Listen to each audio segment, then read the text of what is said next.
प्यारे बच्चों, आज हम आपको स्वतंत्रता आंदोलन से संबंधित प्रकाशित पत्र पत्रिकाएं और जो पुस्तकें लिखी गई तो उनके नाम और उनके लेखकों के बारे में आगे करवाएंगे। ये हमारा इस टॉपिक पे चौथा वीडियो है, चौथा।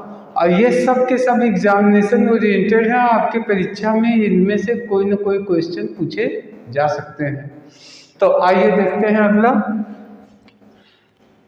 एक साइड में हमने लिखा पत्र पत्रिकाएं पुस्तकें, इनका नाम, और दूसरा तरफ है लेखक या संपादक जो भी थे स्वतंत्रता आंदोलन के। तो देखिए, home and the world, home and the world, इसके लेखक थे रविंद्रनाथ ठाकुर। रविंद्रनाथ ठाकुर। तो कैसे याद करेंगे? देखिए, ठाकुर साहब, जितने भी ठाकुर साहब होते हैं उनका होम ही उनका वर्ल्ड होता है, होम ही उनका वर्ल्ड होता है। और ठाकुर साहब क्या करते हैं? अपने होम की रक्षा करते हैं। तो ठाकुर से क्या निकल के आया? रविंद्रनाथ ठाकुर। तो ठाकुर से क्या याद आएगा? ठाकुर से रविंद्रनाथ ठाकुर। और ठाकुर साहब का कैसा होता है? होम ही उनका वर्ल्ड होता है। तो हो गया होम एंड द वर्ल्ड। फिर देखिए, दूसरे थे नील दर्पण। ये पत्रिका या पुस्तक थी नील दर्पण। इस नील दर्पण में दरअसल अंग्रेजों के नील की खेती करने में जो अंग्रेजों के ज़माने में जो जमींदार थे, 3 कटिया प्रथा थी। इसके तहत गरीब किसानों का शोषण किया जाता था। तो गरीब किसानों का जो शोषण होता था उनकी दयनीय दुर्दशा को उजागर किया था दीनबंधु मित्र ने। दीनबंधु मित्र ने। तो देखिए, दीनबंधु यानी दीनहीन किसानों के बंधु और मित्र दोनों थे। कौन?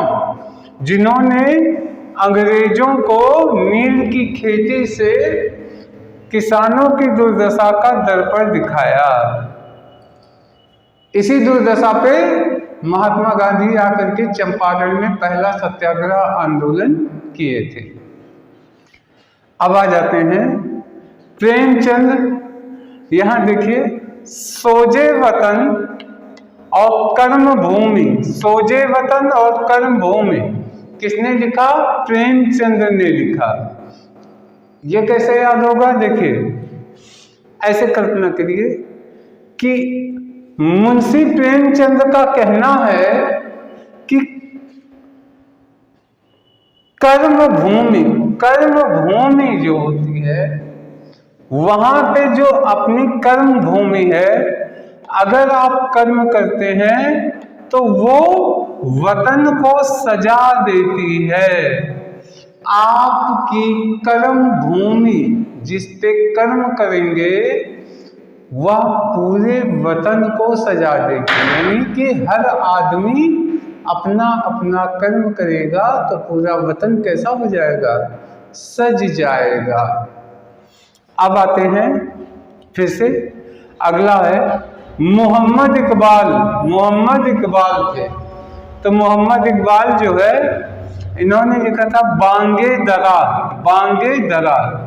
तो ये कल्पना कीजिए कि मोहम्मद साहब थे। मोहम्मद साहब जब बाल लेके मैदान में जब आते थे तो क्या होता था? ढेर सारे मुर्गे आसपास इकट्ठे हो जाके बांग देते थे, बांग देते थे। आप जानते हैं ना, मुर्गे क्या देते हैं? बांग देते हैं। सुबह सुबह कुकड़ू की आवाज करते हैं, उसे कहा जाता है मुर्गे की बांग। वही जगाते थे पहले, जब घड़ी नहीं हुआ करती थी। तो मोहम्मद साहब क्या करते थे? सुबह सुबह बाल खेलने जाते थे। तो जब बाल खेलने जाएं तो मुर्गे क्या होते थे, इकट्ठा होकर बांध देते थे, तब वो जान जाते थे कि बाल खेलने का मेरा समय हो गया है, तो बांधे धरा। और मोहम्मद साहब बाल खेलने जा रहे थे तो हो गया मोहम्मद इकबाल। अब देखिए मैथिली सरल गुप्त ने क्या लिखा, भारत भारती, भारत भारती। तो क्या होता है, देखिए हर भारतीय भारत माता के शरण में ही मीठी नींद सोता है। हर भारतीय भारत माता के शरण में ही मीठी नींद सोता है। अगर आप ऐसे सोच लिए भाई हम आप कहाँ सो रहे हैं, भारत माता के शरण में ही तो हैं। तो जब शरण आ गया, मीठी नींद आ गई, तो मैथिली शरण गुप्त हो गए। और हर भारतीय भारत माता के, तो क्या हो गया भारत भारती। सोच के देखिए, ऑन द स्पॉट याद रहेगा और हमेशा याद रहेगा। बस एक दो बार आपको कल्पना करनी पड़ेगी रिवाइज करके। अब देखिए अरविंद घोष की 3 रचनाएं, वंदे मातरम, लाइफ डिवाइन और सावित्री, ये 3 थी किसकी, अरविंद घोष की। तो आप कह सकते हैं, देखिए हर भारतीय सावित्री माता को हमेशा वंदन करता है। पूरी लाइफ हर भारतीय माता सावित्री का वंदन पूरे लाइफ करता है। और इसका क्या करता है, मुखार बिंद से घोषणा भी करता है। माता सावित्री के बारे में आप जानते होंगे, सती सावित्री। तो सती सावित्री ने क्या किया था, यमराज से भी अपने पति के प्राण छीन ली थी। इसी वजह से महिलाएं सावित्री व्रत की पूजा भी करती हैं। तो हर भारतीय है ना, पूरी लाइफ वंदन करता है सावित्री माता का। तो हो गया वंदे मातरम, सावित्री हो गई। और लाइफ क्या करता है, उद्घोष करता है मुखार विंद से। तो विंद से अरविंद और घोष घोषणा। अब आते हैं भारतेंदु हरिश्चंद्र। तो देखिए भारत दुर्दशा कौन हुए, भारतेंदु हरिश्चंद्र। तो अब इनसे देखिए भारतेंदु हरिश्चंद्र आप जानते हैं हिंदी के लेखक थे। पूरा एक युग का नाम भारतेंदु हरिश्चंद्र के नाम पे पड़ा है। तो भारतेंदु युग में भारतेंदु ने अपने निबंध के माध्यम से भारत के दुर्दशा का वर्णन किया है। अब देखिए केशव चंद्र सेन वाम बोधिनी किसने लिखा, केशव चंद्र सेन। तो देखिए तो वाम को कर लीजिए ब्राह्मण। ब्राह्मण का बोध होता है कब, जब केश, देखिए यहाँ लिखा केश यानी बाल, चुरकी बाल, केश चांद के समान, केश पे चांद बना हो, है ना। तो या आप इसको कर सकते हैं चांद पे केश लहर, चांद के जैसे चेहरे पे। देखिए चांद और सूर्य की उपमा दी जाती है। चांद सी शीतलता यानी शांति चेहरे पे हो और केश खुले हुए हो, तो वह व्यक्ति ब्राह्मण का बोध कराता है।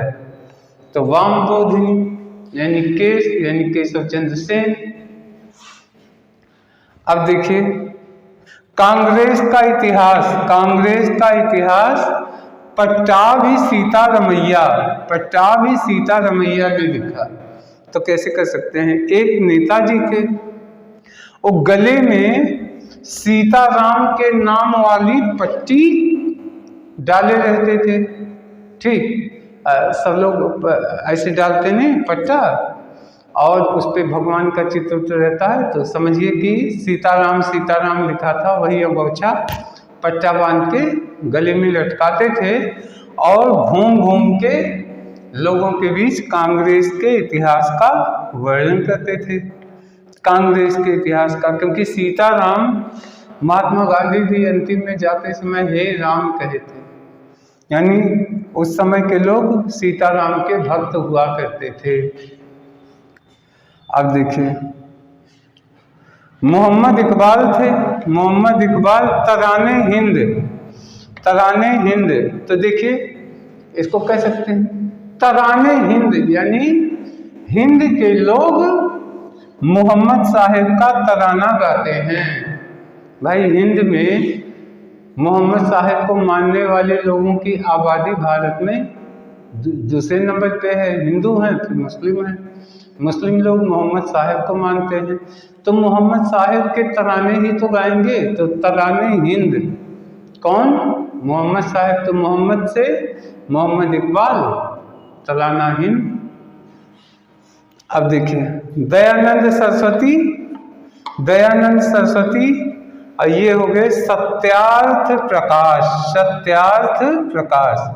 तो ऐसे कर सकते हैं, जिनके जिनके सिर पे सरस्वती विराजमान हो, जिनकी जिह्वा पे सरस्वती विराजमान हो, उनके मुंह से हमेशा सत्य का प्रकाश ही निकलता है। यानी अगर सरस्वती जी विराजमान है तो हमेशा सत्य बोलेगा, तो सत्य से सत्यार्थ प्रकाश, और सरस्वती नाम के आगे किसके लगा है? दयानंद सरस्वती के। फिर देखिए एनी बेसेंट, इन्होंने न्यू इंडिया लिखा, न्यू इंडिया, एनी बेसेंट, तो ये कर लीजिए बेसेंट लिखा, बेसेंट, तो कर लीजिए बसंत। बसंत ऋतु में पूरा इंडिया कैसा हो जाता है? न्यू हो जाता है। बसंत ऋतु में पूरा इंडिया कैसा हो जाता है? न्यू इंडिया हो जाता है। दरअसल क्या होता है, बसंत ही ऐसा मौसम का सबसे अच्छा मौसम क्या माना जाता है? बसंत। बसंत में हरे हरे पेड़ पौधों पे पत्तियां निकलनी शुरू हो जाती हैं, है ना, अच्छी हवाएं बहती हैं, सर्दियां खत्म हो जाती हैं, गर्मी थोड़ी थोड़ी रहती है, तो न गर्मी होती है न ठंडक होती है, अब मौसम बड़ा सुहावना होता है। तो बसंत ऋतु में इंडिया कैसा हो जाता है? पूरा इंडिया न्यू हो जाता है, खूबसूरत। तो बसंत से कौन याद आएगा? एनी बेसेंट, और न्यू इंडिया ही है। अब देखिए सुभाष चंद्र बोस, यहाँ लिखा है इंडियन स्ट्रगल, इंडियन स्ट्रगल, तो ऐसे कह सकते हैं कि सुभाष चंद्र बोस ने हर इंडियन को स्ट्रगल करना सिखाया।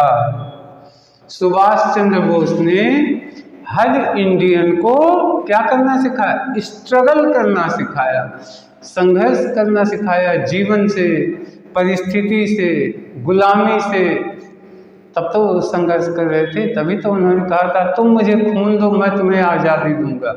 खून दो यानी संघर्ष करो, तो इंडियन को संघर्ष करना यानी स्ट्रगल करना किसने सिखाया? सुभाष चंद्र बोस ने। तो सुभाष चंद्र बोस ने लिखा इंडियन स्ट्रगल।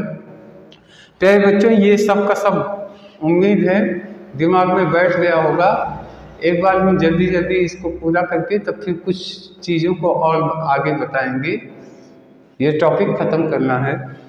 तो ये देखिए home and the world, home and the world किसने लिखा? तो होम एंड द वर्ल्ड यानी ठाकुर साहब के लिए क्या है? उनका होम ही उनका वर्ल्ड है, उसी की रक्षा करते हैं। तो ठाकुर से रविन्द्रनाथ ठाकुर। दूसरा आ गया नील दर्पण। नील दर्पण किसने लिखा? तो नील का है किसानों की दयनीय स्थिति के, नील की खेती करने वाले किसानों की दयनीय स्थिति के बारे में बताया। कौन व्यक्ति था? दीनहीन किसानों के बंधु और मित्र भी थे, तो दीन बंधु मित्र।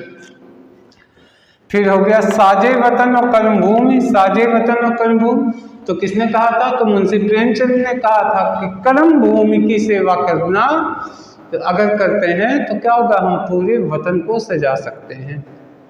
हर आदमी अपनी कर्म भूमि की सेवा करे तो क्या होगा, पूरा वतन सुंदर हो जाएगा, सज जाएगा।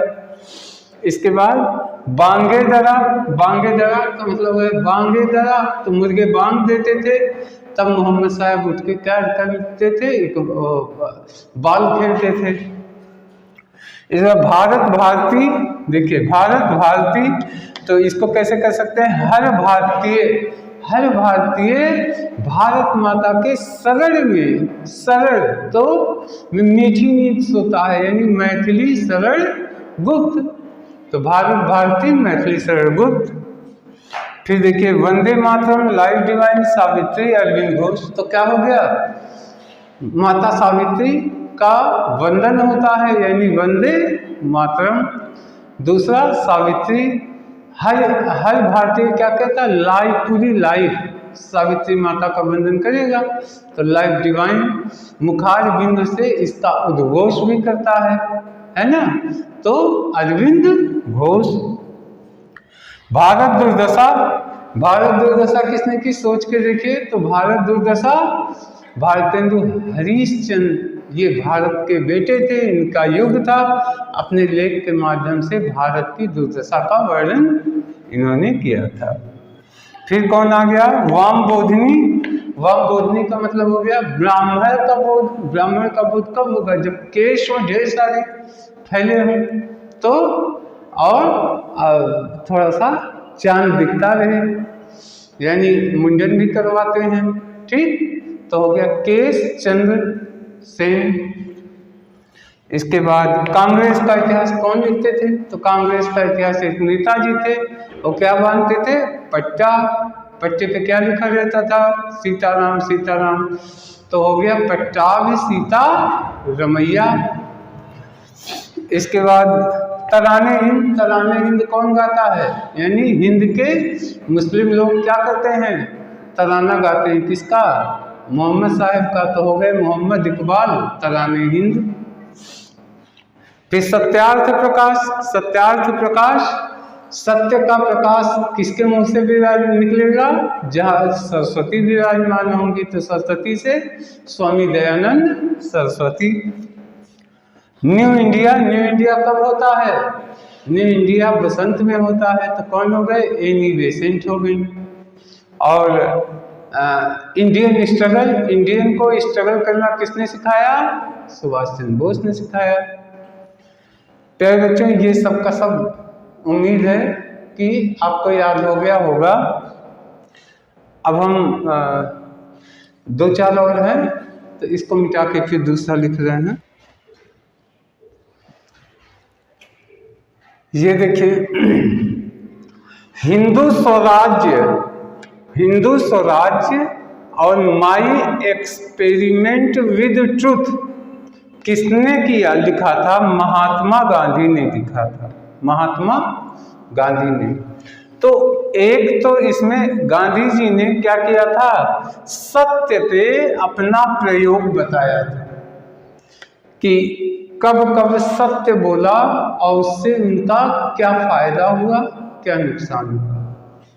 और दूसरा हिंदू स्वराज्य, हिंदू स्वराज्य का वर्णन उन्होंने महात्मा गांधी ने किया था, क्योंकि उन्होंने ये बताया था कि ये अपना स्वराज्य कैसे चलेगा, तो हिंदू स्वराज्य। यहाँ देखिए महात्मा गांधी, महान आत्मा, क्योंकि महान आत्मा जो होती है वो हमेशा क्या करती है, ट्रुथ, ट्रुथ सत्य बोलते हैं, और वही स्वराज्य भी कर सकते हैं, क्योंकि सबसे बड़ा राज्य, सबसे बड़ा स्वराज्य क्या होता है, आत्मा का, आत्मा से इंद्रियों का नियंत्रण।